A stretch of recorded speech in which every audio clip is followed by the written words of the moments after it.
إذا حايرين بالعشاء، اليوم سويت لكم صاج كاري دجاج ما ينشبع من عنده وراح تدمنوا. طاسة خليت صدور دجاج مقطع مكعبات، ملعقة كاري، كزبرة، ملح وفلفل أسود، زيت زيتون وعصير ليمون. نخلطهم سوية. بعدين بطاوة حامية راح أضيف الدجاج، نضيف قسم قسم، ما نضيفه كله حتى من يذيب مالته السوائل ويصير قوي.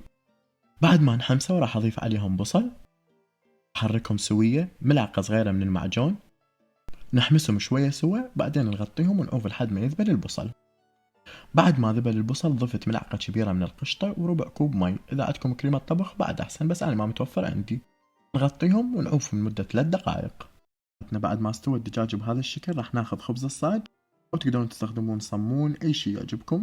نخلي الدجاج نلف اللفات مثل أي صاج تسووه.